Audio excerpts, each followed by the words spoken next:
today's discussion agenda is set by this entire audience here, and we must also thank K. Ravi Kumar ji. K. Ravi Kumar ji was the former chairman and managing director of BHEL, and he is also today on the board of Reliance ADAG as an independent director. But whatever BHEL achieved, the expansion and all, I remember working with him closely, and today he is the chairman of our advisory board of Inertia.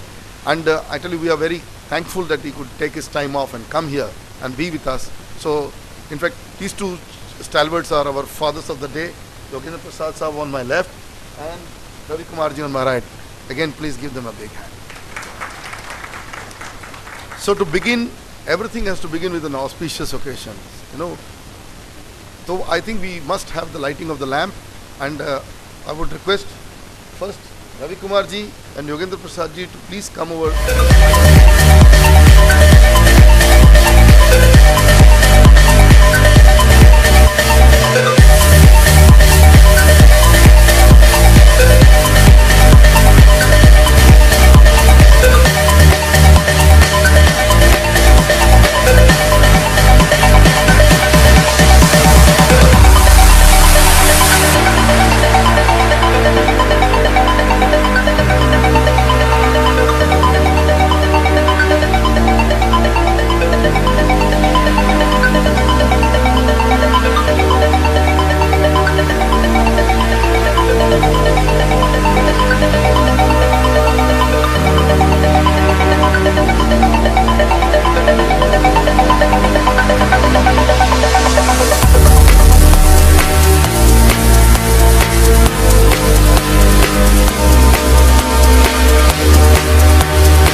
Today we will begin the discussions.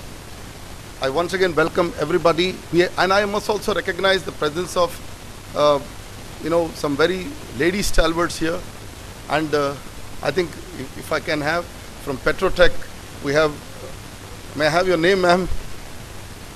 Yeah, Mrs. Peters from Petrotech, and we have Dolly Bhasin with us, and I see a couple of ladies. So I would actually like to see more women as well in the energy business, so that it actually comes up a little bit of fizz, so that I don't have to every time say that clap, clap, I want more energy here.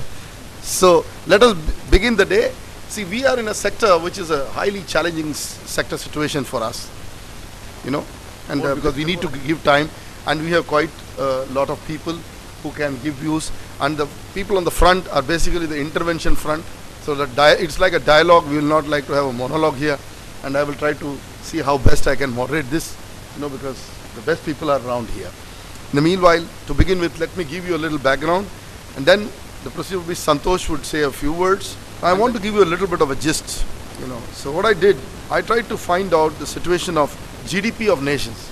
I thought instead of the energy picture, let me go and find out what is the economic situation first, and then see whether we can link the energy train with it, Of course, there's no definite direct link, but there is an indicative link, I would say.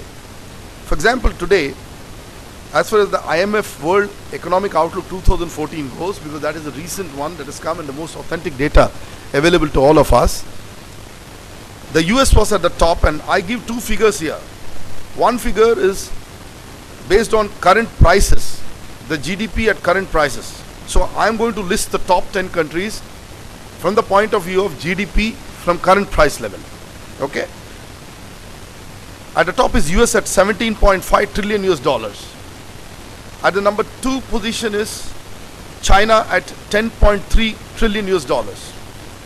Number 3 position is Japan with 4.85 trillion US dollars.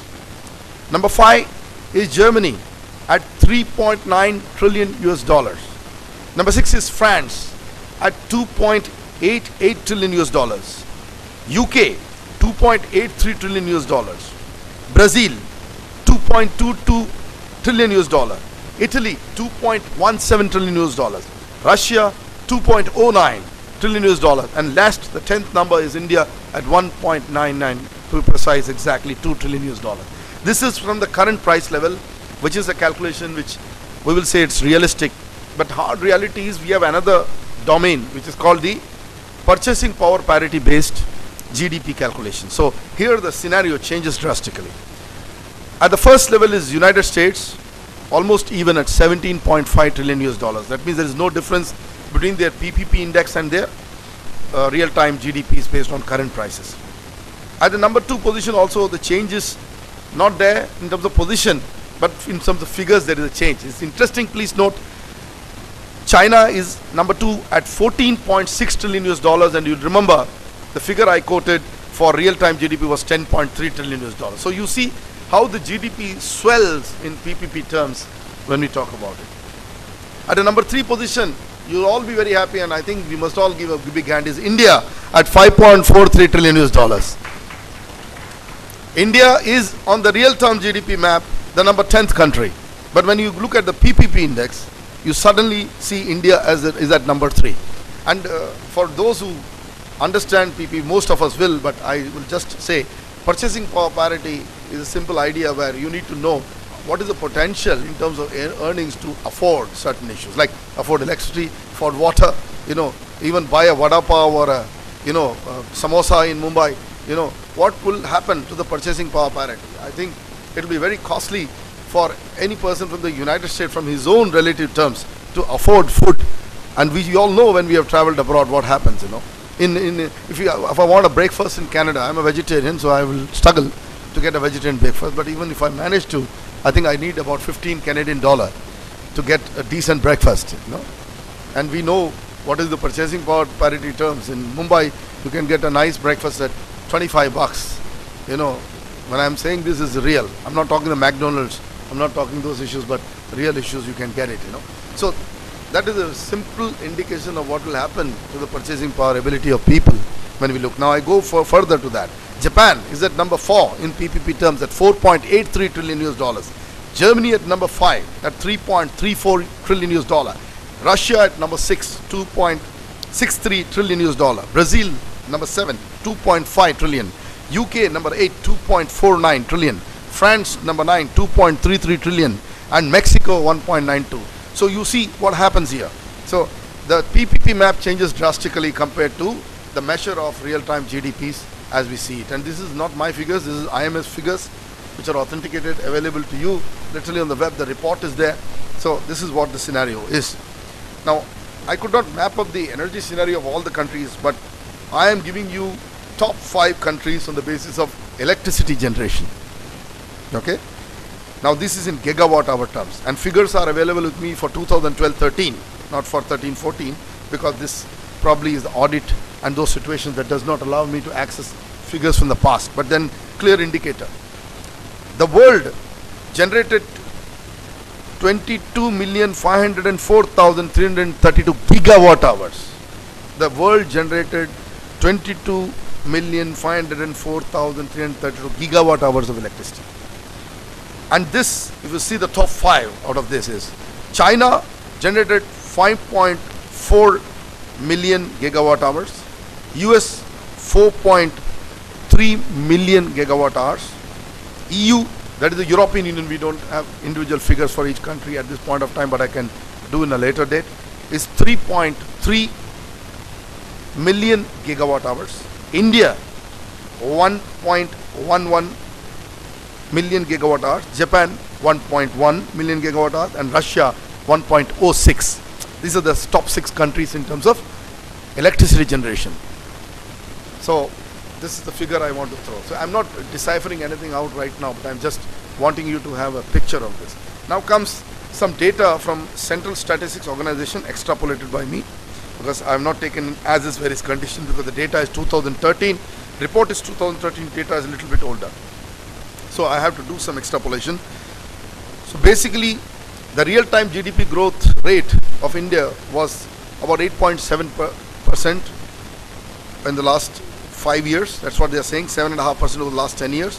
But actual GDP growth rates were lower, 5% and below. And we know the reason for that. Total domestic energy consumption in terms of million tons of oil equivalent. The problem is we are still in the position of the oil equivalent situation rather than finding out other measures. And that is, we will need by 2016-17 669.6 million tons of oil equivalent in terms of energy, and this will increase to 845 million tons of energy by 2021-22, and 70% of these requirement will be able to satisfy from resources within. That is what this CSO data says, and 30% we will keep importing. That means there is a 70-30 graph in terms of having our energy resource imports versus production. That is what it says. And then what is the import level? That is also projected that for 2016-17 it will be 267.8 million tons of oil equivalent, and 2021-22 it will become 375.6 million tons of oil equivalent. So in a layman's term, what this figure says that it is not very alarming, but definitely it is a risky situation that by 21-22 you will be in a position where almost 30% of your stuff is going to be imported in terms of energy resource, means huge bill. And because that will move towards 50%, and exactly that's why you see the topic for the day is Future of Energy, India Vision 2032. I am trying to see whether this group can present to our PMO and our runners of the country and people who have got that great opportunity today, led by Narendra Modi, government of India, that can they alter this graph? Can they change? Is there a directional change possible? Is there an alternative path? That's the reason we have all met today. If we can present this, I can assure you that if we can give them and move them, things may be different than what I am talking about today. This is as is where is what has happened today, what people feel, but we can move it. But then what is the direction? That will come in the discussion report. Now, which is the Energy Statistics 2013 report available on the web. Please take it out. It says we need 980 million tons of coal by 2016-17 in terms of domestic demand, domestic production it says. Domestic demand it says. But expected production is going to be only 795 million tons. So there is a gap, clear-cut gap it envisages. And what is it today? It's about 640 million tons, if I am right, sir? Roughly. 640 million tons of coal is what we produce. And what is our potential? As far as Sajdev Saab told me last time, and it's not changed drastically, we have a 299 billion tons of coal capability. And recently I wrote a story in my April issue which was predominantly Bhutan, but I interviewed the High Commissioner from Pakistan. I'm just mentioning this, is those guys have 185 billion tons of coal. It's crazy. I said Kashmir chhod dijiye. This is my out of record talk with him. मैंने कहा यार आप कोल की बात करिए हमारे साथ, कोयला बेचिए, कश्मीर छोड़ दीजिए. He was laughing and smiling. निकालना तो हमें पड़ेगा ना. वो बोल रहे हैं आपकी टेक्नोलॉजी चाहिए. They are ready with it. They are saying, but their view is this. They feel they need help from India. That's what they told me. Let's see.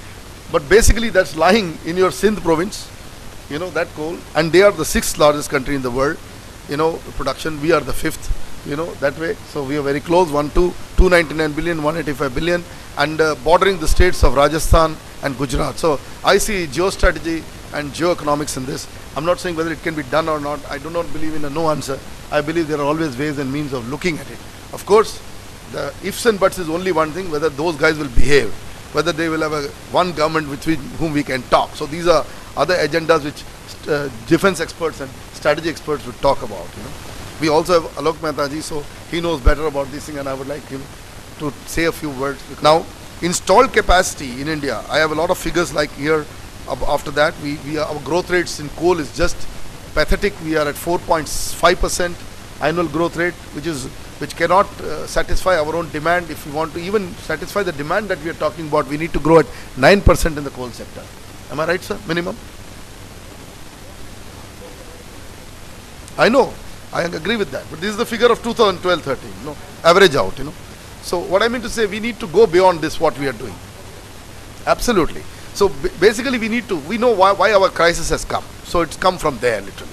Because predominantly that energy generation graph, today also 65% of actual electricity it's produced from coal. And hydro has gone down. My stalwarts from hydro, 6 or 7 of them are and the top man amongst them, Yogendra Prasad ji, who has always fought for the hydro sector, is here. And we have killed hydro. In fact, we have destroyed it beyond imagination. From having 25 to 26% hydro share in the minimum, which we wanted to grow 35%, we have dipped to 16.5% today. That is the kind of scenario we are in. So this is not good, because that is again discussion of peak power and why we need all that. Only gas and hydro can save us. That is the situation today.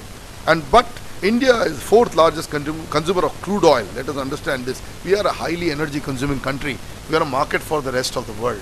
You know, what is the installed capacity? There are a lot of figures. I'm very surprised that after September 2013, the Ministry of Power does not update this data. So the first letter I think I have to send to Piyush ji, भाई वो तो data ठीक कर दीजिए, 2013-14 तो कर दीजिए उसको, वो तो वहीं दिख रही है, फोटो आ गई साहब की, है? तो वो डेटा तो चेंज होना चाहिए. So that data is 240 gigawatt today. We have not changed drastically, because last 2 months back also we were here, 240 gigawatt. Maybe some plants come on the grid and suddenly we expand quickly. But today it's 240 gigawatt, my friends. The site says 228 gigawatt. So 12 gigawatt is missing. So they have to improve that. Gujarat is India's only gas. These are just way off data, but I'm saying Gujarat, it has won 6 times the inertia awards. I'm the chairman of the committee.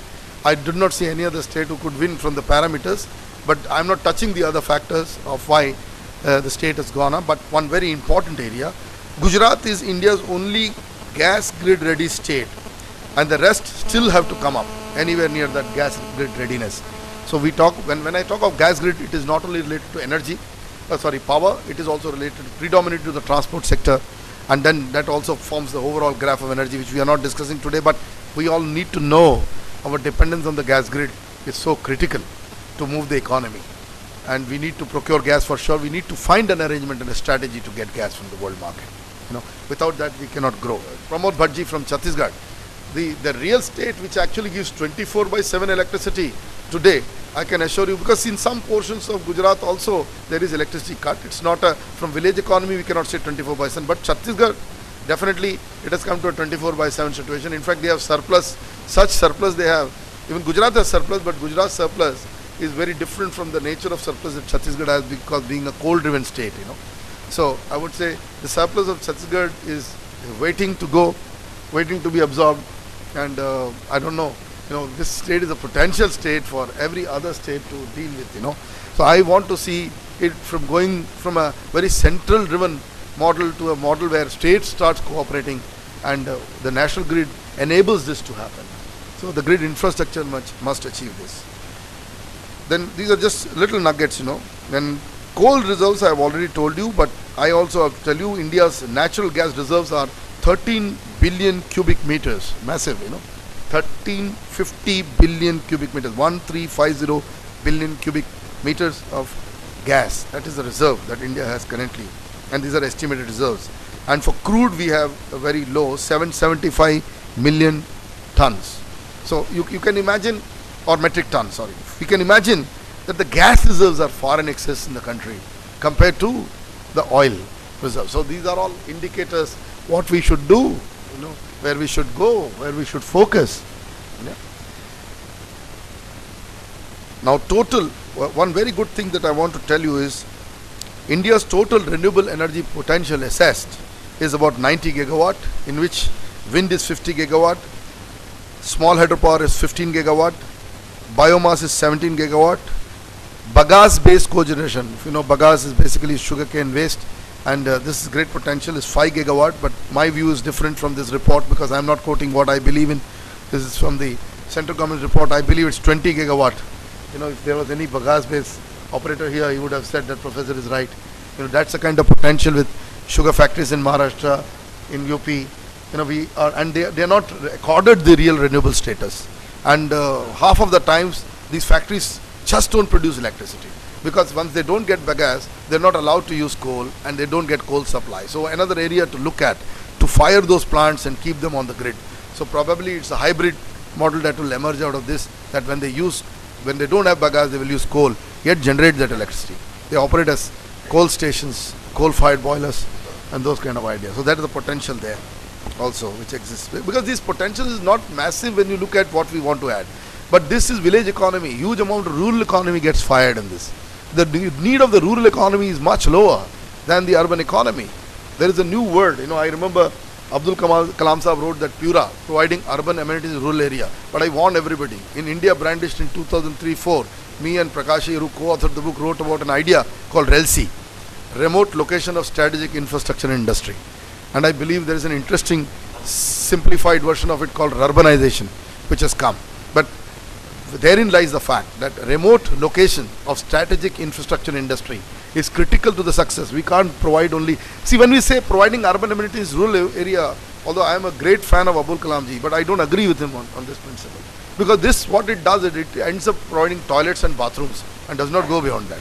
So we have to go beyond that. We have to build real infrastructure if we want to stop the migration or reverse it. First we have to stall it and then go back. We'll have to provide equivalent amount of capability to the village. I'm not saying that make them into cities. Cities are a mess. Mumbai cannot handle its waste, and Delhi cannot do that as well. I was told by a BMC top man, in the past, one of the commissioners there, Professor Saab, we get one Wankhede stadium worth of waste every day, and we don't know what to do with it. There is no space. So again, there will come, some people will say, okay, Professor, there is great potential for waste to energy. I said, the concept itself is wrong. It is energy from waste. Why we are calling it WTE? So I hope Modi government changes that whole formula. It should be no more called waste to energy. Waste, जब पहले डालते हैं हम waste ही करते हैं उसको. उसका कोई potential नहीं है. उसमें we don't see any potential in the waste. Waste is a resource according to me, and it has energy. So we have to look at it that way. So ideology has to change here. Then comes my favorite subject, and of course there are a lot of hydropower share, 16 to 17%. That is very low from a level of 35%. And what is renewable energy today? We have about 30 gigawatt, which is about 12.5%. But this does not add solar. We just started with solar. Gujarat leads the way with about 1000 megawatt or 1 gigawatt of solar. Gujarat first state to reach 1 gigawatt, and we have roughly 2 gigawatt. Tarun Kapoorji, when he comes, he will say 2.4, and he will talk about the figures that are coming. But I'm saying roughly we are at 2 gigawatt today. And with the largest project in the country is the Gujarat Solar Park, which is now reached 240 megawatt as per my last information, which we talked to. From 214 it has come to 240 megawatt. Is the largest solar park in the whole of Asia, and it is bigger than the Chinese park at Golmud, and far bigger than the Mazdar's 150 megawatt solar project in Middle East in Abu Dhabi. So basically India has done some leadership. You see, this is the way it has to be recognized. No other way it can be recognized. And remember, the Gujarat Solar Park is a very unique concept. We have 30 operators who are actually in that park. 30 companies who are operating. It's a very interesting model. And in fact, now it's open for the National Solar Mission people to come in. I believe the states of Chhattisgarh have great potential. This is another state which we have rewarded. Maximum decentralized solar has been done by Chhattisgarh, and is a big leader, because that changes the entire village economy. That helps a lot of other people, like the tribals in the Bastar belt have been helped. There are jails where they have rooftop solars. In fact, I feel Chhattisgarh is a real leader state, in solar. Because we will suddenly talk about gigawatts, and then all my discussion will move. Professor, you made it big, the gigawatt issue. No, Every small micro megawatt will make gigawatt. In fact, potential in Mumbai, just rooftops, is 3000 gigawatt. 3000 megawatts.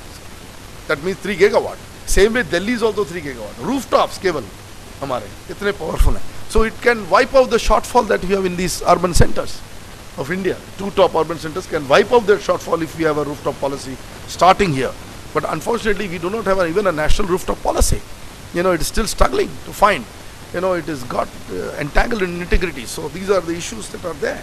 And solar shows the way, because the potential for solar is just unlimited. You know, because if we look at the MNRE figures that Kapoor ji and his team has worked out, we have potential of 5 lakh megawatt, massive. And I will fail in my duty if I don't mention that Arunachal Pradesh, one single state, a small state of India, has 1,50,000 megawatt of hydropower lying there. Can you believe? And what have we done? We're just not producing anything from the state. And from Bhutan, we will now export 10 gigawatt and we may go to 25. But if we can do the deal with Bhutan, what is happening to us in Arunachal is really a question. It is our own state. If we can import power from Bhutan, we can surely have Arunachal as one of the strategic intent areas. And I tell you, Chinese are not looking at Indian territory. They are looking at this 150,000 megawatt. They want to grab this by hook or crook from India. So our fight is not territorial. Our fight is energy resources, basically. If we understand this, then we will take care of Arunachal Pradesh. And no other way, no other political angle will take care of Arunachal Pradesh unless we see it as an energy powerful state of India. You know, right in the eastern side, and then on the other side we have the coal reserves on the east. We have also gas reserves on the east, and the western grid also has gas but very little coal. So we need to see how we don't, and I think we need to rethink. What we are doing is we are creating large power plants in places like Vindhyachal and Korba, that belt of the coal belt, and we export electricity using long distance transmission lines. Now we need to think whether that investment really is good, or we need to look at a little bit of decentralization. So maybe in another discussion with Power Grid or in their campus, I will raise these issues, whether we need to look at this development in a different way. I'm not saying we need not expand our grid infrastructure, we need to. But then if we have a 25-30 year path, whether that is the only path we take, or we take a reverse path. Otherwise we will be a centralized grid, and one little terrorist attack can destroy the whole country, you know.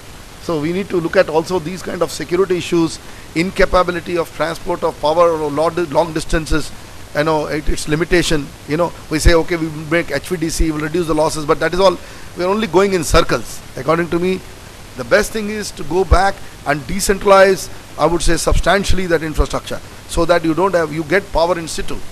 I feel Mumbai and Delhi must be liberated from depending on long distance transport of coal. So where is the idea?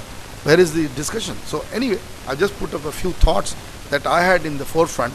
And before I begin, I want Santosh ji to come and say a few words. Santosh ji, sir, from the location you are, you know, because we'll try to run from the location instead of moving. Thank you. I remember it was 1994.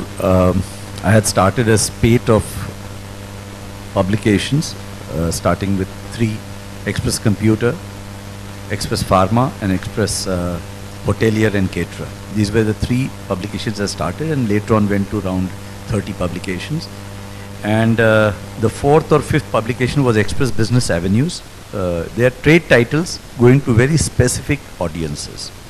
Express Business Avenues went to, it was basically a cluster of tender advertisements which was aggregated, and it had some material on energy and various other areas. And that was the time that I happened to meet Professor A.G. Iyer, who loved talking at various institutes. He was with the energy companies like Jyoti and others, and he started writing a column called Energy Talk.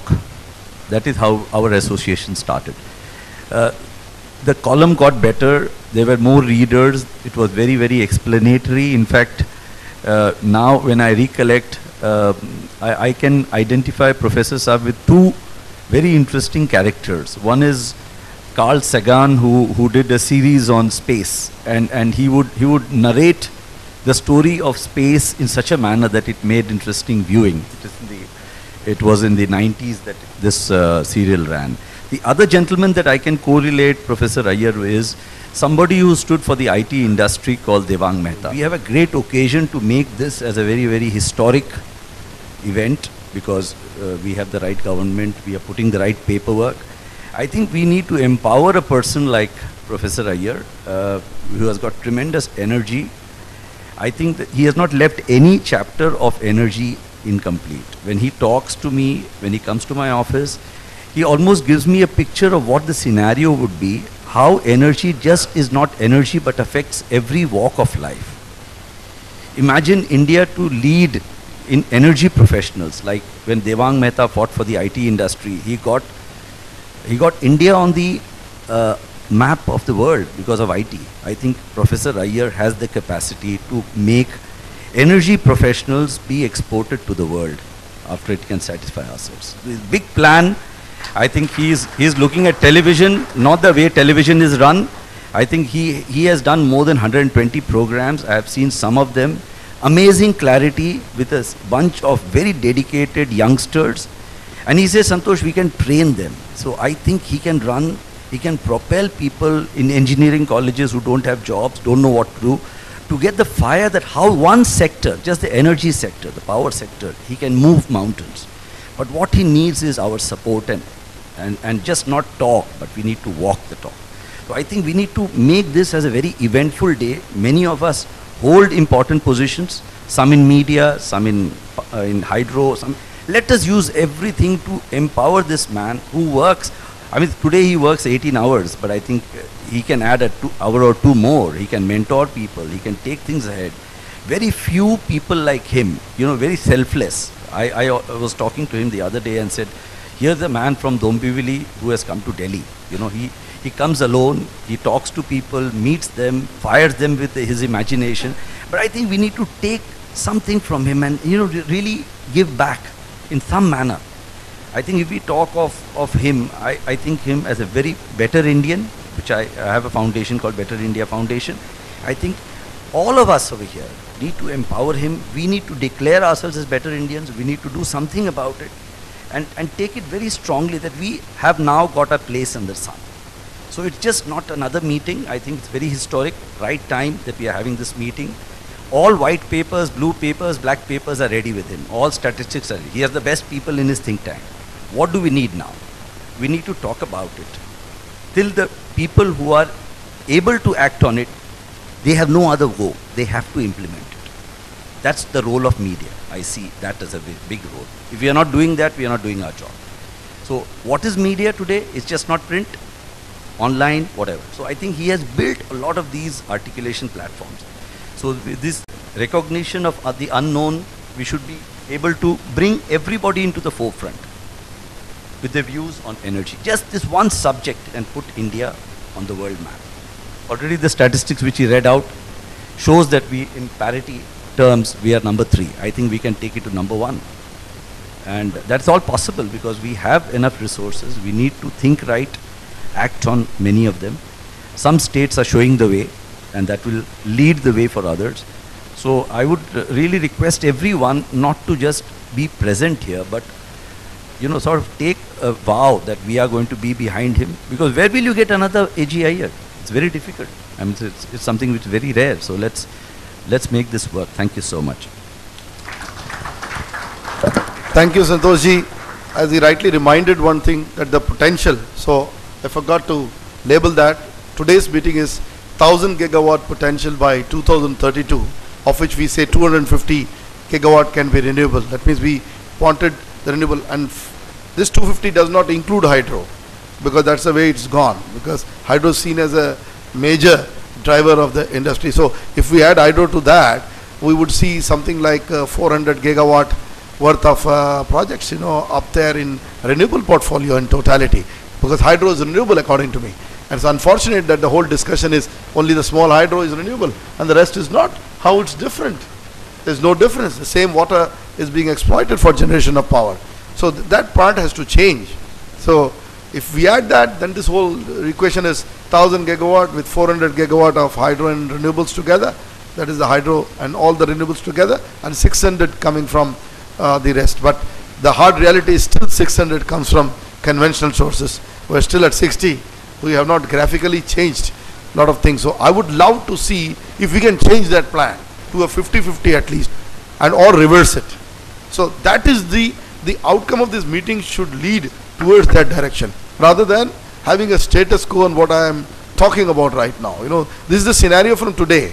It's like what we can expect if we go like what we are doing today. But if we want to change it, then the whole game will be different for us. You know, that renewables will take over along with hydro. So that is the type of argument. And what is the potential?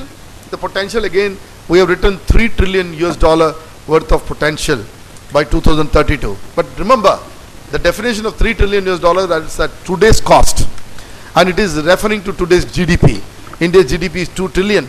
So the potential of just one sector, renewable, is 1.5 times the GDP at today's cost. Right? So at that point of time, if we do an NPV, the net present value, we would come to anywhere between 17 to 18 trillion dollar of, I would say, growth in just one sector. So that's the type of potential. They don't reflect into the GDP in real terms, but that's the kind of build-up that you will see. Because you can, you know, those in the projects know it. When you start the project cost is one. And when you actually end up, especially in areas like hydro, 9 years down the line, when you look at your figures, and then there's a whole noise out there. Nahi, ye to bahut costly kar diya, ye to bahut bada kar diya. One of the people do not understand that ideas like hydro are invested. A hydro dam, in my opinion, and a project with power export is for 100 years plus. Take it from me. Go and have a look at Bhakra. We have, you know, Agarwal sahab, we will tell you, that project will continue to generate and continue to supply water to 4 states. Narmada, from where our friend Hetal comes, where we have been many times. It is a dream of a project helping 4 states. So these are the gems of India, you know, and these will be definitely the background of growth for the next round of the modern India. So as I explained to you, Arunachal needs a mega project, you know, and not one. We can decentralize. We need not go the Three Gorges way. We need to build much, I would say, decentralized projects. You know, we should not put everything in one place, but we can go on building decentralized projects. And we also need to, on the other side, look at the ecological flow. So if we do that, then pseudo-environmentalists who come in to stall your project will not come. Like, I've never understood the entire argument on the raising of dam height of Narmada to 138. If 2.5 lakh people are to be displaced, it is no big deal for India. Because it was something like 2 crore people were displaced in the case of the Three Gorges Dam, and everybody was compensated according to the world. But my information says that it was ruthlessly done. And India has not done this ever. Every time we have done it decently by calling the people. But I think we missed something. I was at this Ghatkar Dam, you know, with a 250 megawatt, and it's constructed by Patel Engineering. And this is the only roller compacted dam in Asia. Constructed dam. Now Bhutan will have one if Khazanchi ji goes through it, you know, and for speeding his project. But basically that's a full dam constructed on roller compact concrete. It is from my place in the suburbs, barely, I would say, I have to just go about an hour and a half to reach Ghatkar. But I pathetic. A radius of 10 kilometers of villages do not have electricity, do not have water. Do you want to develop projects like this? I wrote to Shinde Saab. It fell on deaf ears. They did nothing, only paid lip service to the whole project. I'm sorry, I'm naming the person here. But it was not done. Only that we were coming and talking, but nobody did anything. Why then? How will people come and stand with you in development? The first issue and the first marketing is this, that nearby people should get 24/7 access to electricity. And I tell you, that needs nothing. Out of the 250 megawatt that Ghatkar Dam generates, I tell you, we just need about 5 to 10 megawatt to fire these people's households. Is it so difficult to do that?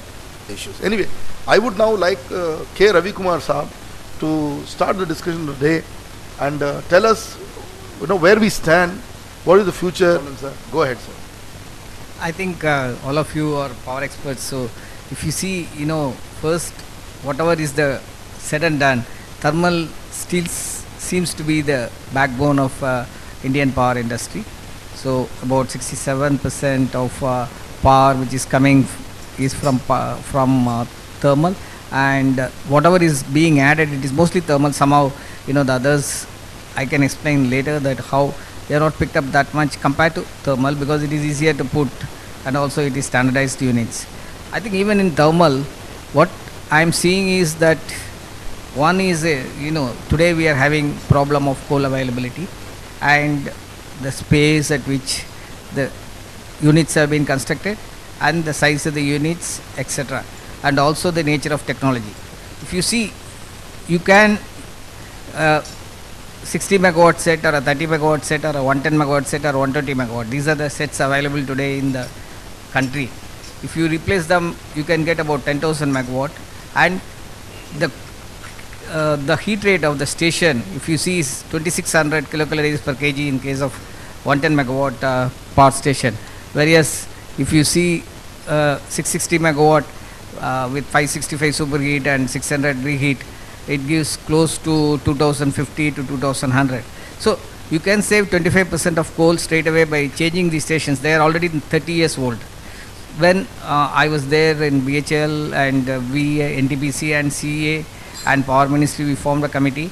We actually graded the stations, those who are operating below 40% PLF, 40 to 60% PLF, 60 to 80% PLF, and above 80% PLF. So we said that those who are operating, for example, Barauni, Muzaffarpur and all that, below 40%, they have to be changed to higher sets, higher rate sets. You can save 25% of the fuel. So then if you see the second thing, what we were doing is 40 to 60%, you have to do a little more of R&M, and above 60 to 80% you must give operational consultancy to those units, and above 80% you can leave. So the PLF will improve, the coal consumption is improved. A power station is judged by this. How effectively you are running a power station is not the megawatt alone, it is the PLF of the power station, specific oil consumption, so that you don't have trips and all that. Then you have to fire oil, so specific oil consumption, and thirdly the heat rate of the power station, that is how much coal you consume for a particular amount of electricity, and fourthly the auxiliary power consumption. Auxiliary power consumption goes for feeding the different units of feed pumps and all that. So what I was telling is that we had made an exercise. By this we can save about 20 to 25% of the fuel what is required for the same amount of electricity. Fuel is going to become more and more costly. The inflation figure I can tell you is around 7 to 8% it will increase. So definitely there is this exercise is necessary. Then you have to operate well, as I told, all the auxiliary power, then heat rate and emissions. Emissions is going one thing. Today May is the hottest temperature in the world today, this year. So emissions is very important, and I can tell you the emissions of our sets are not good, and especially the new Chinese sets, they all will be scrapped if emission norms are followed. So this is my personal observation, not that I am from, I was from BHL, no, but the general feeling is that the ESPs are not that efficient. So what I am telling is that we should operate on all this, that's number one. And number two is, in India, the worst thing is the interest rate. If you see the interest rate, it is about 14 to 15% and sometimes 16%. So if you don't have a foreign currency loan, if the project is delayed by 2 years, you have IDC rises by about 28%. So what happens is the whole thing becomes uneconomical, and the PPA is fixed, and that's the reason. And for this, what is necessary is a single window clearance from the government. What is happening is the project gets stuck at 80%. If it gets stuck at 0%, it's okay. But if the project gets at 80%, then your IDC goes up quite heavily. So what is necessary is that all the clearances, single window clearance, must be given by the government, and deliveries by indigenous units, they are very poor still. Though I am from BHL, the deliveries from the indigenous units are not sequential and poor. So they should be made to cut Chinese standards actually. I mean, Chinese have got an edge on this. They commissioned the project in 36 months time, supercritical sets of 800 megawatt or 660 megawatt. So I think the country needs to adopt those methods so that we can also commission these units in 36 months. So next is hydro, as Professor Iyer said, and I think we should exploit the potentials. I think already things are going on to change generator installation to class of inflation. That gives about a 10% increase in power output. So, and also lot of work on the blades have been done. So there is a necessary of existing R&M and also new projects. In new projects, it is a 10-year project actually, most of the hydro. I think lot of things are necessary. R&R is very heavy. I was in theory along with the previous Power Secretary, Mr. Sahi. It was the R&R costs are very, very high. Something seem to be believed, though the station is very good. I mean, excellent station, but still the R&R issues have to be resolved. I don't think 50% of the cost should go to R&R. So we should see that, how it can be effectively done so that the costs of other than equipment and this one civil comes down, so that it's really, it becomes profitable. But today, you may be surprised, the nuclear station is also, they are quoting something close to 10 crore per megawatt. Yes, sir. So I don't think initial investment in hydro is high. That way it's not correct to say that. Today I am surprised by the quotes. I was in Nuclear Power Commission's office, and this is the fact actually, that nuclear power is going to cost as much as initial investment. I'm not telling about the running cost. The initial investment cost is going to be as high as either.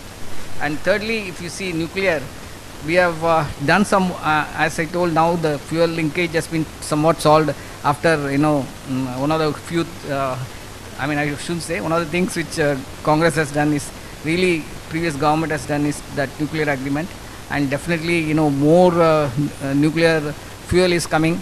So there is a definite improvement in nuclear. It is also a renewable. I always consider nuclear and gas, nuclear and hydro as renewable energies. So, and if you see, one 500 megawatt fast breeder reactor is being constructed at Kalpakkam. It produces more fuel than what it consumes. So, and finally, if you can use thorium as fuel, probably, you can come to, India can be self-sufficient in only nuclear energy. But the initial cost has to come down. So recently, when I don't know the status, but today we signed a lot of agreements with Areva, Westinghouse, and also with Rosatom regarding the putting up of reactors. There is not much technology available. Only L&T is slightly there, and BHL is slightly there. But we can't build a reactor. Only the conventional portion is being done by this. So now there must be a concerted effort. If you want to bring down 10 crore per megawatt to say 6 crore per megawatt or 7 crores per megawatt, there must be a concerted effort to bring the reactor portion back to Indian construction, so that the cost can come down. And also it's a good opportunity for, if some of your industrialists, most of the industrialists, I tell them that why can't you put some money in this, so that it is going to be one of the features. 10 to 700 is coming, and 1000 megawatt, 1600 megawatt Westinghouse is also a good design. So if somebody can really go with them and put a joint venture here in India, it's going to be a real business. And as far as gas is concerned, as you know, we must go only for advanced class gas turbines, and I prefer Alstom GT26 or something like that, which has the highest efficiency as far as Alstom is concerned. I think GE has acquired Alstom, so BHL may get the technology of GT26 also perhaps. So that's one advanced class gas turbine we have to put, so that gas consumption can be reduced. I think it will be around $6.5 per million BTU will be there, and it can be used as a picking station. See, if you see in Tamil Nadu, 4,000 megawatt is produced by wind, and only 2,000 is being consumed, because it is even the previous day they are not sure how much they are going to do. They are going to generate next day. So because wind is so uncertain, so 4,000 megawatt of power is there, but only 2,000. One is grid connectivity is one problem that they are solving by next year end, but the problem will still remain of they are not infirm, because every day wind velocity changes. So what is additionally they don't want to enter a long-term PPA, even a short-term PPA, one-day PPA also they cannot enter. So what is required is some kind of advanced class gas turbine on open cycle mode or something like that to take care of that day's problem. So a combination of gas and this will work. And also recently I saw a power station in US, Florida, that gas come solar. Actually in the combined cycle portion, the solar heat is being used to in the heater, so that before the heater it comes to about 400 degrees, and then 380 is the heat temperature for a solar thermal outlet. So that is being added, and then it is combined solar cum gas. So I think that's one area where India can look at it. I think as wind, solar is very good potential is there. So wind, there is Tamil Nadu has done very good work in this, and Gujarat has also done. I think it should be repeated in Maharashtra also. There are a lot of wind potential is there, and solar, of course, one problem is the radiation index actually. So I think MNRE has done terrific work on solar. I gone to them, when I did a solar project in Rajasthan, 50 megawatt project.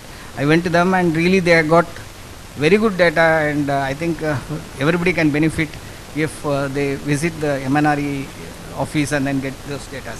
As far as biomass is concerned, I feel bagasse fired, as Professor Iyer said, it is very useful. Recently, when I was there in 96 to 98, we constructed for EID Parry and Thiruvaruvar on sugars, bagasse based plants. They use bagasse during the working and then lignite beyond, when bagasse is not available. So that kind of stations can produce quite a well, and sugar will be a byproduct, and power will be the main product for sugar mills. So this is the kind of scenario you are getting there actually. So what I feel is wind, solar and biomass, there are good, this is on generation. On distribution, we should go for HVDC and also high voltage AC transmission. Today we find, you are just connecting the line. I was with CEA. So I think another source of information is CEA. We should interact with them. They have very good information on total scenario in the country. So I always visit them, whether I need or not, I visit them. They have very good data. So they are telling, though the connectivity is there, 100% standby is required in most of the cases. For example, the southern corridor which they are connecting, it can as well serve only as standby for the existing HVDC. So it is necessary to have more connectivity. I think if I had to invest one script, I was with investors for last 3 days in Bombay. If I had to invest in one grid, power grid will be the only chip. So that we should invest. So this is regarding that. And thirdly, on distribution, there is a necessity to have the distribution setup increased, and also to see that AT&C losses, which is at 28%, to be brought down to a level of 12%. So these are the things. I think on coal and all that, government is doing a lot of things. Surplus coal selling by auctioning, and connectivity of various ports. I think the new power minister has given a number of steps. I think coal availability will improve in the short run by 5%, and there is a necessity to increase it further. And roll and rate connectivity also should be improved. For example, Jajjar and Dadri, they carry the same coal in the same track. So it's a problem. How to really do the rail connectivity to the mines. I have a lot of things to speak, but I think we can interact more than this. I conclude my lecture. Thank you. Thank you, sir. Two important things, which I want to just comment. Like we at Renewable Energy Promotion Association have also labeled, this nuclear as a renewable energy. So it's important to have the debate in this country why nuclear is renewable. It is a completely carbon-free energy. The confusion we have is related to safety issues and not pollution issues. So always we confuse this discussion. So if this discussion is not confused upon, and we come to the fact that nuclear is de facto generating energy without generating carbon, then it is sustainable. Like the phosphorated reactor produces more fuel than it consumes, so it is a self-sustaining reaction. So, and those kind of technologies, when they come in, we will see the real nuclear renewable. I met in 2009 at British Columbia University Professor Robert Evans, who has written a beautiful book and must read for every average person for energy, and that is called Fueling the Future. And he gifted that book to me. I don't know, somebody flipped it from me, of course, because I could not find it for the last few years now. I don't even remember where it is, but I kept it so safely, but still it's not there. But the book is in my head because I saw a lucid explanation of energy and everything, and he defined nuclear as renewable. And he had a lot of people who opposed him, but they are all coming down to square one, because it was very surprising. I never wrote such a book, although I wrote a book called Powering in Crisis, which is out of print right now, and I need to, because many times publishers don't get a publisher for themselves. So that is a horrible fact. So when I have to publish a book, then I have to end up publishing myself. Okay? So if I get a chance, then I'll revamp that book and talk about nuclear as renewable again. But that is one of the very key points that he said, and the importance of the Indo-US nuclear deal from that angle that India can take care of a lot of issues by sustaining that, you know. Other than that, what he rightly said is, renewable energy, the biggest problem is storage, you know. We have seen all other technologies going up, but storage technologies are not there. Sun is there for, let's say, about 6 hours flat, you can get the result. Because 8 hours the sun is there, but the intensity varies throughout the day based on climatic and other conditions. If we generate 6 hours, it is 6 hours that we generate. But that is also great. We must go for it. So in India, our thinking is, okay, we don't have storage, so therefore we will not be able to do solar. So that is also a very negative argument. We have to do solar. And I would say if government is clever, what they would do is 20 gigawatt of solar they'll put only in rural. That would have been the mission. I said mission can be expanded to 50 gigawatt. We made a white paper. Why I am saying that? Every day you promise politically that you'll give free power. Instead of that, you can say, I give you 6 hours of free power. Because one-time infrastructure, at today's cost of literally 6 crores per megawatt, it is a absolute steal. Somebody must go and do this instead of getting all these ideas to only let the urban sector pay and not on FIT. Again, feed-in tariff, in Hindi we call it Baisakhi. You know, you're taking a support system which is not, why we need a feed-in tariff? We simply go to competitive power models. Feed-in tariff will again be dangerous because we are talking reverse bidding. Somehow I have never agreed to competitive bidding, sir, because it is the L1, lowest. And what is lowest? Lowest is actually kachra, if you ask me.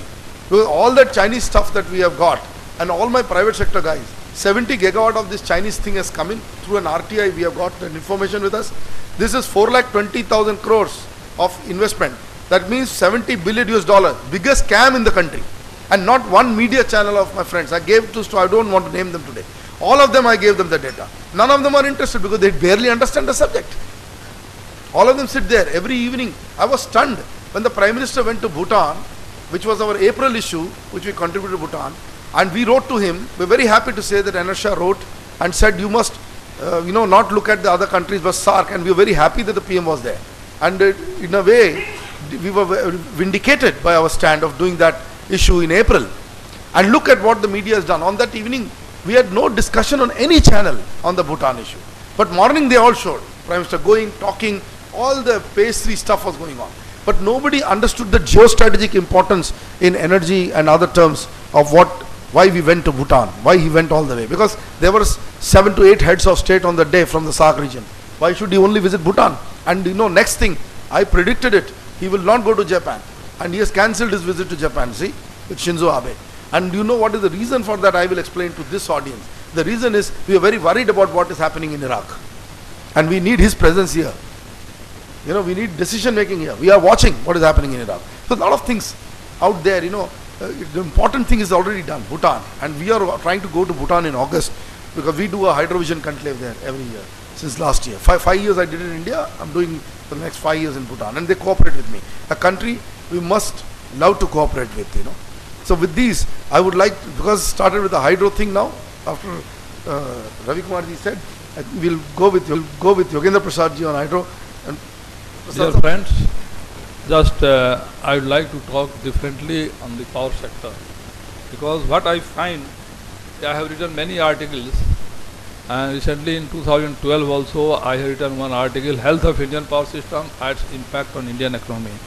And I got it emailed to all the MPs, MLAs of entire India, but only one MP from Madras would give feedback to me. That is the type of education we are having. Then I feel that 99% people of our country do not know what they are to do and what are the wrong things with the power sector. Just I want to show you, this is the order of the Regulatory Commission. It was issued only on earlier. I had written on the basis of Regulatory Commission order of 2010. And now this is the Regulatory Commission new order of 6th January 2014. And with the help of this, I want to explain you the fundamentals of the power sector. Everybody talking this much $1 billion we are going to earn. But I am telling you, this way situation is going on, we are not understanding the meaning of the mix of the power. We are not understanding what is the value of hydro, what is the value of nuclear, what is the value of thermal, what is the value of gas power. These are the basic things. That's why I want to explain the basic thing, so that I am keeping before you the rates. Just see, in Regulatory Commission order, which is a legal order, we have been asked to draw our power between 49.9 to 50.05 Hertz frequency. This is the limit allowed. And you know it very well how frequency varies. Whatever you are generating, if you are not consuming, frequency goes high. If you are generating a particular megawatt and you are consuming more, frequency goes down. Means high frequency and low frequency both are detrimental for the power generating machines. Ravi Kumar ji here, he knows, and everybody, all of you are professional engineers, you know it very well. Now just see, at 50.05 Hertz frequency, you are allowed to draw power at zero cost. Just see the value of this. It's just like your blood pressure. If you are having blood pressure, your survival is very difficult. That's why I have told that at 50.05, there is something serious, that grid is ready to give you power without any payment. And when you are drawing power at 50 Hertz frequency, your wholesale rate is 1.98 paisa. And when we are drawing the power at 49.9, 4 rupees 7 paisa. And when you are going to 49.7, your rate is more than 8 rupees. This is the wholesale rate. Just try to understand the meaning. Unless you are going to understand the economy, I have forecasted that entire DISCOMs who are dealing with the power sector, they will get bankrupted within no time. The others have already gone, because consumption is not in your hand. Just see, power is being generated. Consumption is in the hands of the people, 125 crore people of the country. Now, when the frequency, sometimes storms are coming, sometimes rain is coming. Now our distribution system is the most difficult situation, that distribution system is not at all okay. See, you have brought the grid code is all right. For this I was always fighting when I was chairman of the NHPC, and always fighting that kindly bring the frequency within the limit of 49.5 to 50.5. And even that was not being allowed. After a lot of fight, when I could impress upon Kumar Mangalam Sahib, he was the most knowledgeable minister in this country, he's no more now, but at least he's the most knowledgeable man in this country. He realized, and then he allowed the frequency to vary between 49.5 to 50.5. And now, just see, in 2010, frequency was allowed to vary between 49.7 to 50.2. And just after 3 years, when private players are in the power generation, now this has been brought to 49.9 to 50.05. Just is a narrow range. This is the narrow range being adopted in America, Japan, UK. That is the narrow range we are having. Just try to understand who can survive, or who can save the power sector in this situation, because we have to save the machine also. Now regulators are saying that you have to have the maintenance cost at 1% of your capital cost. Earlier what was happening? DHL machines were there mostly. They are getting damaged, lot of cost was coming, every time problems were coming sometimes because of this frequency problem. So Regulatory Commission order is exactly all right, but are we okay with the mix? See, unless we are going to have, first thing, unless we are going to have pump storage scheme, we have the scope of more than 93,000 megawatts. If CWC man, Mr. Fareja is here, they know everything. 93,000 megawatt potential is available in India from the study done in 1950. Maybe today it may be more and more. But unfortunately, we have developed till date 4,700 megawatt. Only recently someone thing was done. And once, just I have to tell the story also, in this country what is happening. Bureaucrats are ruling, politicians are ruling. Certainly politicians are the political bosses. But at the key point, those who do not know the economics of power sector, do not know anything, they are the boss. And I still remember the scene that Purulia pump storage, NHPC was also to do that in joint sector, and I was making the presentation as CMD of NHPC. At that time, the expenditure secretary just started telling, it is not economical. I told him, when I was presenting, you were gossiping to my secretary. And now you are telling, I know it very well, the 100 megawatt if I am going to put in the power, it will give 70 megawatt only. But it is a Kuramin for power sector. And two engineers who are knowing the hydro project working in the NTPC recently had come to me. I gave them the paper because they were doing some PhD. I gave them advice and the paper has been selected in Italy. Just see, when you have frequency at 50.05, 02, 04, from where you are going to bring the load to save the power system, you have to cut the generator. And in thermal power plant, you know it very well, that first is here. If you are going to cut the generator or make the shutdown, then restarting is a big problem. Then you have to burn the fuel for keeping the machine on no load also. Otherwise, your boiler will not take up. So these are the problems. That's why I am telling, recently I have given on Twitter also, and only 5 days back, then there was, some people have commented that I have only written that fundamental of power sectors are not being understood by the government technical experts. Then somebody quoted me, why you have not blamed the bureaucrats? And bureaucrats are not supposed to know. You are supposed to know, and you should be bold enough to tell a spade is a spade. Unless you are doing that. See, national power policy was to be made by the CA. Why CA was created? Only to make national power policy. It has never been made. I have been, when I was chairman, so many times there were fight going on, and everybody knows that at that time, even I met the president of India and for forest clearance, other things, I met many complaints. Unnecessary people are not understanding their duties. Everybody thinks I am boss. Under such circumstances, situation will not improve. Now just see, if, just try to understand, DISCOMs are making the agreement with consumers.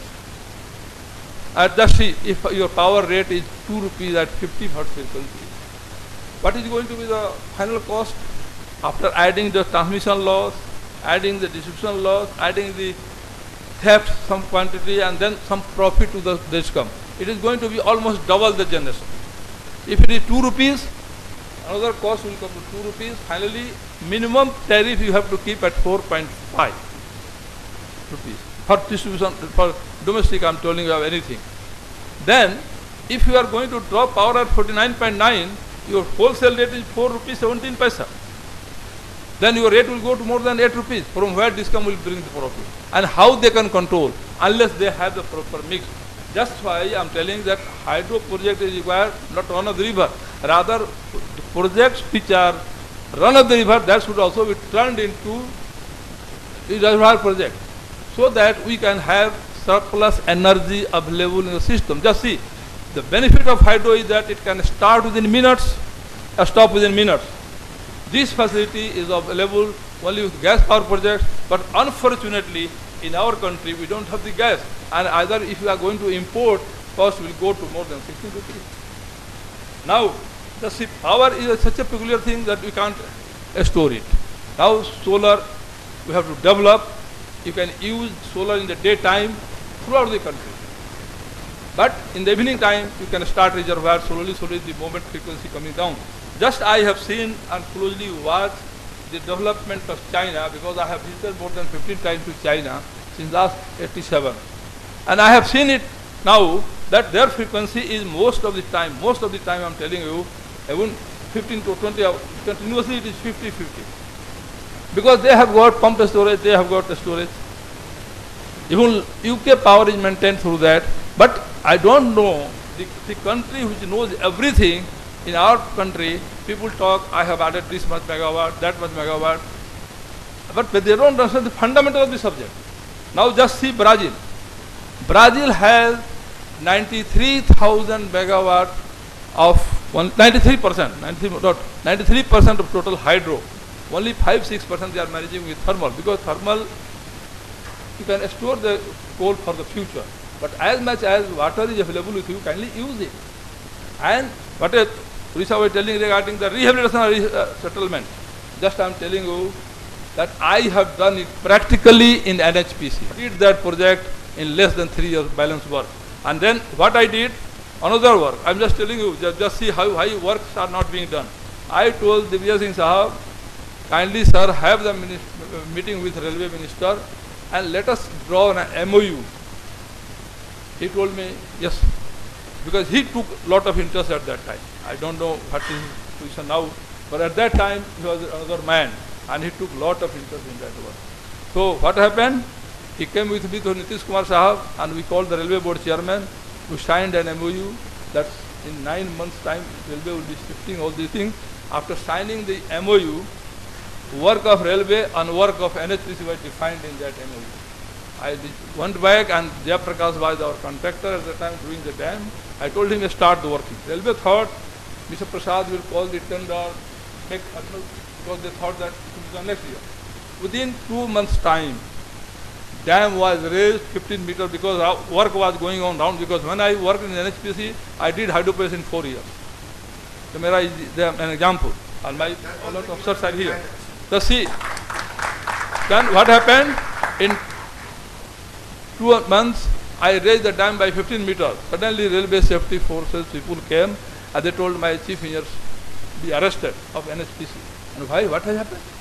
Then I told him, if you have to arrest me, I am the responsible for that because I am chairman of the NHPC and I am responsible for that. But I took up the matter with the chief minister and A.B. Singh was the chief secretary. I took him there. This MOU was signed by between the two ministers, railway minister and the chief minister. And we are implementing that. What is wrong in it? Then he realized and he told the railway nothing doing. NHPC has not done anything wrong here. Finally, you have to do. That is the history for India. 4 divisions were opened by railways because everybody knew that 80 trains will be cancelled between Delhi and Bombay. And now dam was raised by 15 meters. Such a big dam, it was not peaceful to break it. Finally, in 4 months' time, railway worked like anything. I also helped them a lot. And finally, their work was done. I told the chairman, Mr. Chairman, if I would have taken ordinarily, this project would never have been done. Never. But finally, crisis was created and the project came. So that's why I'm telling you today, I'm writing regularly on Twitter also, even 2-3 things I've given that hydro is a technical compulsion for India. Because what happens? When you are having a reservoir project, whenever energy, so the frequency goes down, smoothly you can increase the load. Smoothly you can increase the load. And because in thermal and nuclear, it is best suited for fixed load, base load.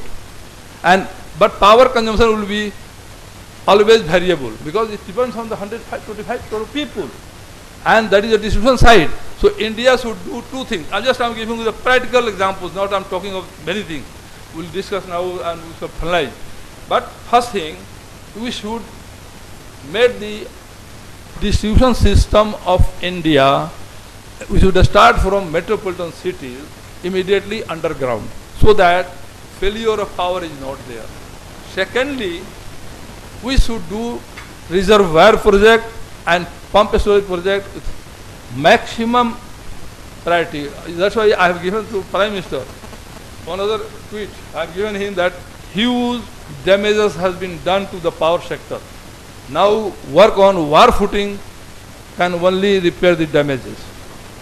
And there was phone from Prime Minister. I told him, even God comes, India will not get power around the clock. It is not Gujarat. Forget Gujarat. Gujarat has a lot of power generation capacity since beginning itself. Since last 12 years, Modi have done a lot of things. But because they are not drawing power mostly from grid. That's why Gujarat is the only state which is today running in profit. But the reason is that they are not drawing power from the central grid. Mostly it is only connected. Every grid is connected. But they are not drawing. Now see, if you are not having proper mix, your generation goes to 49.9, then you just see the rate, 4.12 rupees wholesale rate, then your power rate is 9 rupees and you have signing agreement with 5 rupees for 4 rupees. From where will bring the money? Just tell me. I'm just talking practical things before every audience. If I am wrong, tell me. Because this fundamental is not being understood.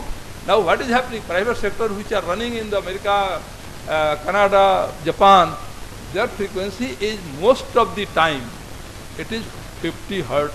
America frequency is 60 hertz. Now see, hydropower is so important. Even America has 75% gas reserve with them. Because although already with gas, where is hydro is not there. But they are drawing power from hydro from Canada in our grid, where their grid is more than 7 lakh megawatts. They are drawing power from Canada, all hydros, because the flexibility is there, environmental problems are not there. Because you have to see that what is required. If you are taking a food, you are taking some vegetable, pulse, rice, everything. You can take it that your bread and rice is there, the thermal and nuclear. But you have to take other things also. So you have the proper mix. Then only you can see. Secondly, hydro construction of project is not so easy. It is not your money which can construct the hydro. It is the knowledge requirement based on the knowledge. What happened? After my departure, there are a lot of politics, and I don't want to talk all those things. After my retirement, though there were recommendations that Prasad should be allowed to continue, I never went back after them because IL lobby was working against me. Too many things were there that hydro should not come. Finally, what happened? We had brought from 21% to 27%. This hydro I brought 27%. So many work, 23,000 megawatt hydro projects, GPR for the Arunachal Pradesh was made ready by NHPC and work was to take off. And I had started one project, Subansari. And wherever I wanted, after my departure, what happened to NHPC is a matter of subject that people can inquire that what has happened to NHPC has finished almost. No project after that could be taken up by them. All projects, where it has gone, just come see. Just see. The question is, you have to work. मैं तो मोदी साहब को बोलने जा रहा हूँ कि आप जो बोलते हो 56 इंच की सीना, ये चाहिए हाइड्रोपेड करने के लिए, दूसरे को नहीं चाहिए। मैं सही बोल रहा हूँ। देखिए, हम बुरा नहीं मानिएगा, कोई एनटीपीसी का हो तो बुरा नहीं मानेंगे। एनटीपीसी के पास बहुत पैसा है, कमी नहीं है थर्मल में, बहुत सा कैसे पैसा बढ़ गया वो सब बात नहीं छोड़िए। मैं इतना कहता हूँ कि उन्होंने आज तक एक भी प्रोजेक्ट बनाया। Whenever Rajendra Singh was alive, he was telling me, Mr. Prasad, I will make project in 4 years, 5 years. I told Rajendra Singh, if you make project in 10 years, I'll be the happiest man, I'll solve it you. But now he's not alive, so I should not tell anything, but I'm just telling you, इसके लिए knowledge चाहिए. Now what happened? After I left NHPC, my private sector also was brought in, and that was a big politics behind it. I don't want to name here, otherwise there will be a problem. And time will come, it will be all coming on surface also. Just Mr. Karag is here, just ask him. He was member of one of the team committees that also I have given the work. He was made in experts committee, people wanted to entangle me in that. And he was one of the members. How good work was done, that nobody could find out a single mistake against me. Where CA chairman was also there. Even once I was having the meeting, I don't remember whether Thareja was there or not, but at least Bajaj was there, who was chairman of CA. Achal Bajaj was there, who was chairman CA. Mr. Shahi tells, Mr. Prasad, you are always raising question on frequency. But do you know, NTPC machines are designed for 2.5 hertz frequency variation. Just I was stunned to hear it. I told him simply, Mr. Shahi, whether I am talking to an engineer or not. After that, he found me, what is happening? I told him, what you are telling? Even in America, there are research paper by there I have given here, it was came in Hindustan Times like anything. Public sectors are bleeding white blood. That's how they taking frequency variation. At that time I had told that kindly bring the frequency variation within 1 hertz. America, there was a research paper, they had given instruction that please take out all genetic plants on the frequency variation is 0.5 hertz up and down. And I was personally present, I had gone there in Sacramento grid. They were buying power, I still remember, at $17 per megawatt hour. And they are selling there at $3 per megawatt hour. I just asked them, why you are doing like this and how you are going to be economical. Then they told that, we are paid very for that, in peak hour. But I have to save our machine, that is more costlier than that is this rate. Just try to understand, we are not spending any money like India on the repairing of the generators for 4 or 5 years. Just see the economics of power sector. So that's why I have raised this question before you, and this is the order which I have brought. It is a government order, not it is my order. It is a regulatory commission's order. After all, it has something. I don't want to go on all those details. But it has something that when frequency is high, your rate is very, very low. Just you want to. So that's why I'm telling you, we have to develop compensatory scheme and reservoir projects, because we don't have so much gas available with us. And then your efficiency of thermal will also go very high, because see, the moment ultra mega project was being investigated in India, at that time also I refused Mr. Sahi that doing the startup for India. Because another thing I'm just telling you, Odisha will agree with me, on thermal projects with little variation of frequency, it trips quickly. And when it trips, then it becomes problem. But because short circuit ratio is less than 1. Then what is happening actually in this country is that we are thinking, mostly 99% citizens are thinking, why there is power cut, why this is all these things. Recently, just I'm telling you, in this May, June, first week I had gone to my village, which is in Bihar. We are getting only 2 hours power in my village. And out of 2 hours, I personally noted that there was 5 interruptions. Because I was seeing a serial on the TV, and of my interest, that's why I've kept a generator also there. But whenever they were tripping, then I started generator. So I was so angry on that day, because I have gone to my village after 1 year. So I told him, this liar politicians are telling that I will give power to everybody. Even Nitish Kumar has given that if he will not give power to everybody by 2015, he will not ask for vote. That is a statement, press statement he has given. Because Manmohan Singh has given a statement in 2014, I will give power to everybody. Even Geete Sahab was my minister, because I was always blamed for my out-of-spoken things. He told me, Rajiv Gandhi, that electrification program is going on, so we will give power to by 2012 to everybody. Then at that time, I told clearly, sir, you are going to give power to everybody or to power to none? What are you doing? I mean, just why not adding that how much you are going to generate power first? Just see, India, only BHL is there, just ask them how much order is there, when they are going to complete their projects. And then you ask all some other outsiders who are doing that. Just see what is happening in hydro. Every hydro project is a separate design, because here everything depends on discharge and head. Discharge and head cannot be alike for 2 projects.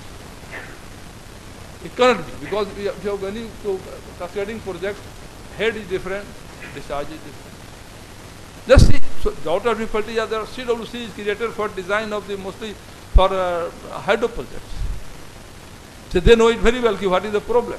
And in private sector, very difficult. I have told beginning itself, you are going to have power sector, that hydro in the private sector, it is going to be very dangerous. But everybody was interested for himself at that time. Why they were interested, everybody knows it. Everybody knows in the country that why people were interested in allowing hydro projects to private players. Now what has happened? Single project has not come in Arunachal Pradesh. Even JP could do some projects. That Kanchar Bangtu, that his man is here, Mr. Goel. But what happened finally? Only 15 days back, there was a news in the paper, Economic Times, Alok Mehta, you can confirm, that GVK, GMR, Longco, JP, everybody wants to sell his power projects, because they are not surviving. Similarly, DISCOMs are also not surviving, and there is no surprise. Any time, I'm just telling you, that you will find that all have gone bankrupt, and finally government had to come to save the people of the country. Finally, everything will go to under control, just like army. Now today, power is so important, just like oxygen. Without power, what can you do? You are making so many plants. One day, Sibal Sahab was there, and the previous government was there.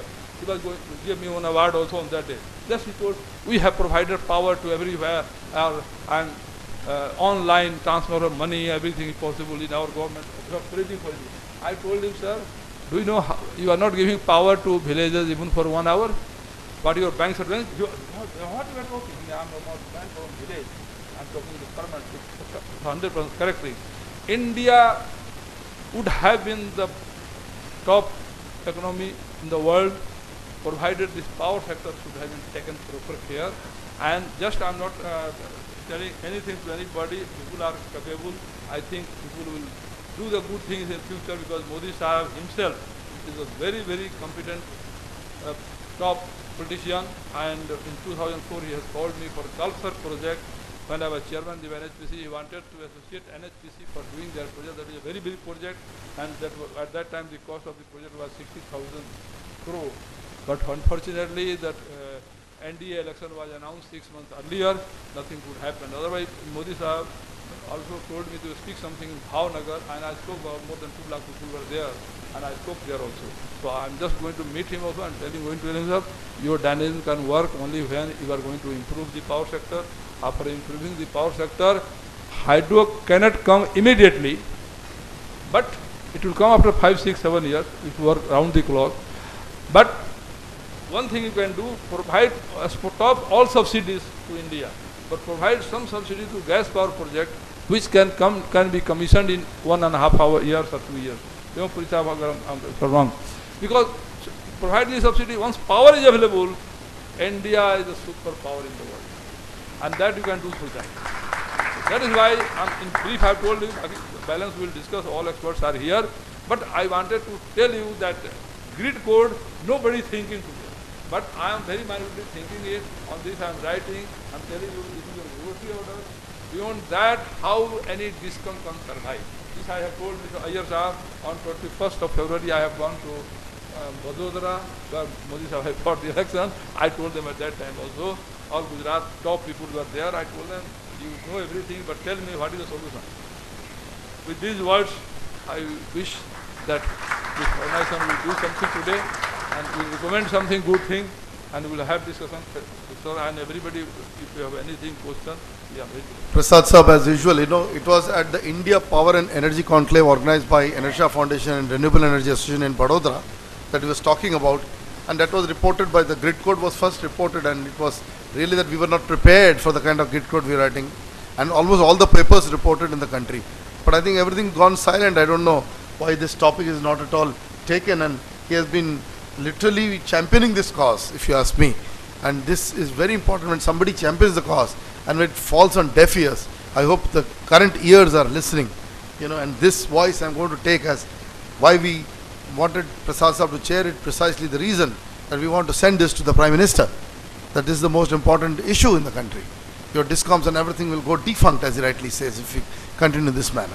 So with that, but it's not a negative scenario like the other side. He said that if we handled it, like we provide subsidy to gas-based power plants, we will immediately, for the immediate answer is this and long-term answer is hydro to run with thermal. So when we do that, we'll make a superpower nation. So that is the answer. The answer is already there. It's not a doomsday situation. It's a situation that you correct immediately on war footing. Go for it. So thank you, Prasad Sahab, once again for this insight.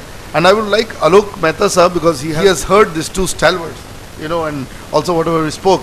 I want him to say a few words to this forum today. Alok Mehta Sahab is the senior most journalist in the country, and he is a Padma Shri, and he has seen India changing all around for almost 4 decades, sir. Please go ahead, sir.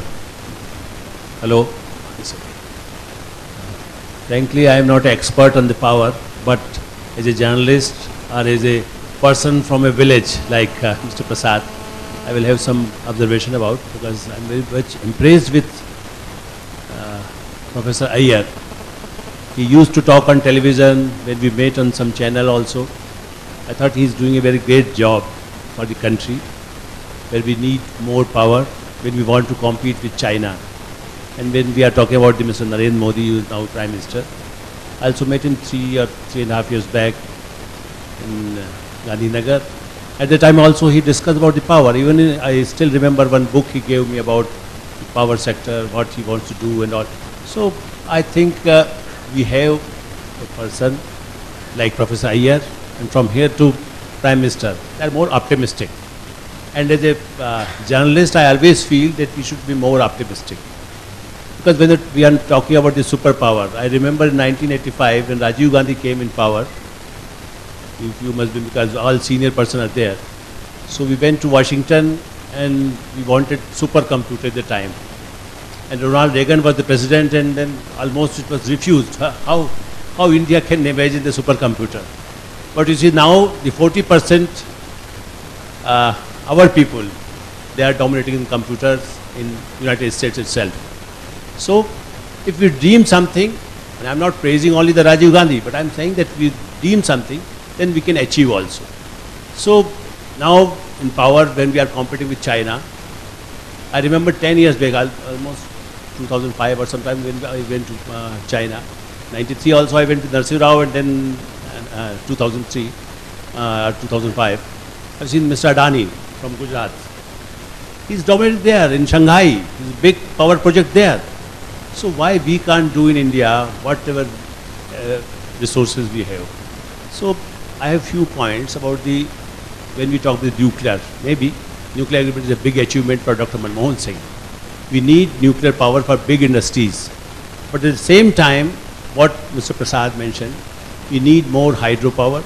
Narmada, I belong to the same area, Indore and Ujjain, I belong to Ujjain. So I have seen the Narmada movement, how much we wanted Narmada should be utilized. Same thing, still the fight is going on. So, Bansagar, Bihar to Uttar Pradesh and Madhya Pradesh. Now, Chhattisgarh friend Mr. Pramod Bhatt was here. So, we have a good, earlier also, like KL Rao, if you remember, in Mrs. Gandhi's cabinet. Technocrative is there in the government. So I hope after this meeting, you pass a resolution that Professor Prasad or Shri Yogendra Prasad ji or Professor Iyer, person like them, they should be in the active in the planning commission or maybe in some advisory board or maybe even the parliament. Because we need more technocrats in parliament instead of the politicians.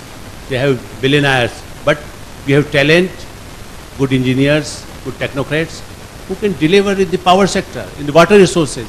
I remember when somebody get the water resources, I don't name somebody, I don't want to name, but I've seen their colleagues, their subordinates, their secretaries, oh, बड़ा बेकार department मिल गया है, water resources में कुछ है ही नहीं, बस सीधे कमाई नहीं होती वहाँ पर.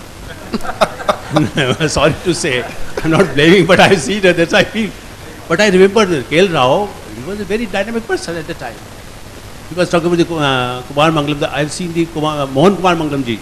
He was also very dynamic, his father. At the time also, I remember when he must be having the coal mines and some other ministries when the air accident took place. He used to live in Kashmir. So, we had earlier also, whatever we achieved in hydro, what he was talking with Digvijay Singh, but I think number of other people were also in the politics. He was also engineer, but because he followed Lalu Yadav. Digvijay Singh told me, bhai dekhiye, Prasad ji has good experience with him, and I know against the Digvijay Singh, but उन्होंने कहा लालू यादव जीत सकता है तो हम भी बगैर काम के जीत सकते हैं. So sometime he used to please somebody, some political person, maybe sometime Medha Patkar or some else. So this is the main problem in our politics. So I feel that even when he was engineer, Digvijay Singh, and he still is a dynamic person. But when he started with hydro, ultimately he was not going progress like what we achieved in the Chhattisgarh or in Gujarat, in Rajasthan. In solar power, now the Shivraj Singh also, they have the big project in solar in Madhya Pradesh. So I think we have to balance everything. For big industries, the nuclear energies will be very useful. The hydropower, because we have water resources. I lived in Bihar for 3 years. I've seen the floods. We are not utilizing our water resources from UP, Uttarakhand to Calcutta or Bihar and Nepal. If we have good collaboration with the Nepal, with the Bhutan, then we can generate and we can become what the vision. Because why I came here, the 2030, 32, certainly we should have achieved. We should achieve like a superpower in energy. We have the capacity. And that's why I feel that this kind of conference will certainly help. And I hope the recommendation by this conference will go to the Prime Minister. And still I am optimistic. I am critical also, some extent. Maybe in his cabinet not so many intelligent people are there. So maybe after some time there will be more cabinet ministers, maybe more advisory board members, and technocrats will be there. Maybe the bureaucrats will be there. But I think, and the people who know the nubs, जिनको pulse पता है, यदि वो लोग होंगे तब निश्चित रूप से ये विज़न पूरा होगा. वरना होगा ये कि हम लोग डिबेट करेंगे, अखबार में छाप देंगे और उसके बाद उसका असर 10 साल 20 साल बाद तक नहीं होगा. तो मुझे लगता है कि हमारी उम्मीद है कि जिस तरह का ऑप्टिमिस्टिक अप्रोच इस कॉन्फ्रेंस में है, कंट्री में है, सारी बुराई के बावजूद हमारी कंट्री ने पहले भी, इसलिए मैं तो कहूँगा ही कि गुजरात ने तरक्की की है, छत्तीसगढ़ ने की है, योगेंद्र प्रसाद जी की कोशिश से भी हुई हो, तो ऐसा नहीं कि हमने कुछ नहीं पाया है. इसलिए ये जो बीच में चला, सॉरी टू से, आम आदमी पार्टी टाइप कि भाई 60 साल में बर्बाद हो गया, या इवन बीजेपी या समाजवादी कोई कहता है, तरक्की तो हुई है, बट ये किया है कि यदि हम थोड़ी आंखें खुली रखें और थोड़ा स्पेस उनको दें जो करप्ट नहीं है. करप्ट वैसे देखिए, करप्ट हम लोग जो यहाँ बैठे हैं शायद हो सकता है वाइट कॉलर बहुत सारे लोग हो सकते हैं, लेकिन जो गांव में 90% है वो करप्ट नहीं है, वो रिजल्ट चाहता है. और इसी तरह से ब्यूरोक्रेसी में, टेक्नोक्रेट्स में ज़्यादा ईमानदारी से लोग रह रहे हैं. इसलिए उसको थोड़ा उम्मीद जगाएं सोसाइटी में कि नहीं, पावर सेक्टर में अच्छे काम करने वाले लोग हैं, वो करप्ट नहीं हैं. पॉलिटिक्स में भी अच्छे लोग हो सकते हैं जो करप्ट नहीं हैं. यदि वो मिल करके काम करेंगे तो there is no doubt, because corruption also in China. When you talk about China, you see from president of China, there are number of complaints about his family also. So don't compare with anybody, but there will be problem. From Ram और कृष्ण के ज़माने में भी देवता के साथ साथ राक्षस भी होते थे, तो हमारे समय में भी होंगे. And but we should be optimistic, and I hope कि recommendation will be helpful for the country. And we will get major natural resources, energy resources, water resources, and certainly what Professor Iyer wants, and his vision is very good. I give compliment to him and thank you him for to invite me here. Thank you. Thank you, Mehta Sahab. And Mehta Sahab has been a pioneer, because if you see the background, Mehta Sahab has not only been Padma Shri, he was also the president of the Editors Guild, former president of the Editors Guild of India. He was former editor of Navi Dunia and also Hindi Outlook and Hindustan. And he is right now editorial director of Talent Media Network. So we are very thankful that he took time. I met him at that 1Z business debate, and we instantly made friends, and he was so forthright enough, because I am a young person who's trying to come up, but we look up to people like him, to go forward, because the kind of impeccable journalism and the kind of, I would say, integrity that people like him have maintained is what is going to change the future journalism and the future work in the media in this country. So I hope that is the example that I would like to take, and he is an inspiration for us that he could spare time for us today. Thank you once again, sir. Our Beamer scheme immediately began. We are joined by our Joint Secretary Solar from the Ministry of New and Renewable Energy, Shri Arun Kapoor. Please give him a big hand. Especially because the way he has taken interest, we are seeing solar moving in this country. And I think solar will take a big leap forward, and I'm very, very confident that with him, the directions that he has given at Teminari, that has turned out to be the ministry that has functioned, and it has really operated, and we have results, in the country. So without wasting a minute, I would like Pursa to throw light on what is the future for the solar, because we have talked hydro, we have talked everything, and this is the subject that I want to come up and see that what he has in his mind for solar for India. Thank you. I'm sorry I was held up, so I came late, and I missed all the discussion on hydro, because hydro is my first subject. That's where I worked for maybe almost 10 years, and now I'm working in solar. So I'll just give a little update on what is happening as far as solar is concerned in the country. We've reached installed capacity of 2,700 megawatt now. We have to reach 10,000 megawatts by 2017. For the grid-connected solar, now we are planning, from Government of India side, we are planning one scheme of 1,500 megawatts with bundling with thermal power. This will be batch 2 of phase 2 of the National Solar Mission. Batch 1 of phase 2, 750 megawatts with BGF is currently going on. Those projects are being set up. So batch 2, 1500 megawatt will be implemented through NVVN. So the tenders should come out in the next 2 to 3 months because we've got the go-ahead signal from Ministry of Power that they will be providing the power. Then we are working on another batch of 1000 megawatts with VGF, which will be the batch 3. And we are also working on 1000 megawatts each projects for which we've got clearance from the National Clean Energy Fund. One will be on defense land, another will be with CPSUs. These are going to be 1000 megawatts each. So this is what is in the pipeline as far as Government of India is concerned. But then we expect quite a lot of action from the state government side. Though several states had come up with their own tenders and their own procurement plan, and in certain cases it got held up. Like Tamil Nadu had a tender of 1000 megawatts, Andhra had a tender of 1000 megawatts. They got held up due to certain reasons. But now I think these states are also reviving, because now after bifurcation, what we are hearing is that both the states want to do more than 1000 megawatts each separately. From the state side, currently there are some states who have tendered out and their projects are under implementation. For example, Punjab has 200 megawatt under implementation. UP also has about, I think, 150 megawatt or so under implementation. So similarly, there are a few other states also who have some projects under implementation. So total around 3,500 megawatts is in the pipeline. As far as the future is concerned, what we feel is that now we've reached a stage where in most of the tenders solar power is being the bids are coming at around 7 rupees per kilowatt hour, stable tariff for 25 years. And even if it stays at this level, if we don't see further reduction, even at this level, we should be able to achieve grid parity in the next maybe 2 to 3 years. If we compare with the current tenders for thermal projects, particularly those ones which have been held recently, where tariffs of around 5 rupees have been seen, and that too with the fuel pass through.